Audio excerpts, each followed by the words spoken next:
我今天就套上它，你要是给我降不了温的话，你看我怎么曝光你。来，先看卖家秀。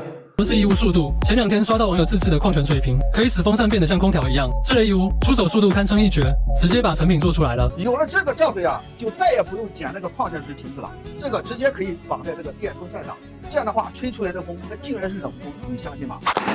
视频同款买回来了啊，打开看一下。来，大家看一下，就这么个玩意儿啊。说实话啊，只有你想不到的，没有义乌做不到的。话说回来，这个东西真的能让风扇降温吗？生产这个东西的老板是咋想的？这个东西真的是个商机吗？我也不黑他啊，咱们以事实说话，现在就测它。在测量之前，先看一下我这个温度计是不是好的哈。来，我先捏住它，看它在走这儿没有哈？你看在走了哈，证明我这个温度计是没有问题的哈。来，我现在感受一下哈。这样吹的浑身凉爽，很舒服。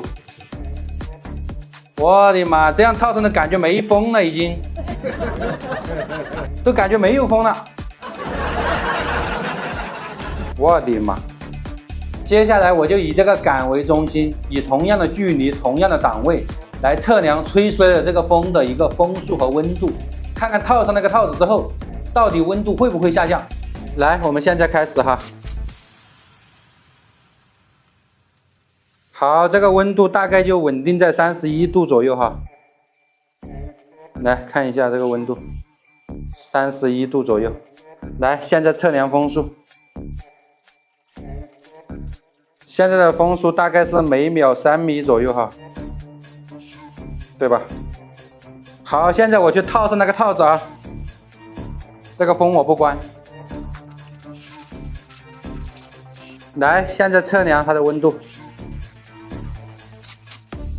同样也是31度多哈，没有什么变化呀。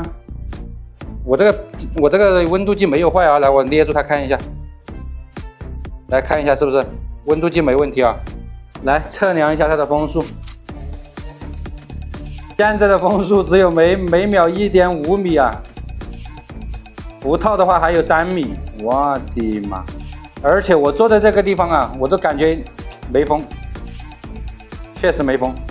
通过实测，这个东西是一点点作用都没有。通过我的体感，我感觉风扇正常吹出来的风啊是很凉爽的。但是套上这个东西之后呢，我感觉身上都没风了，都被挡住了。通过测量它的风速和温度，同样的距离，同样都是4档，温度呢大概都是31度左右，相差不大。但是风速就相差大了。没套上这个东西之前呢，风速是每秒3米左右。套上这个东西之后呢，风速变成了每秒1.5米左右，这不扯淡吗？看来咱们北大保送生的理论也被打脸了啊！而且生产这个东西的老板难道是个猪脑子吗？难道在生产之前和生产之后都不做论证的吗？就这样上市来忽悠咱们老百姓的钱？这个东西大家千万不要买啊，妥妥的智商税。好了，下期还想看我测什么？打在评论区，关注疯子，让你购物不上当，少踩坑。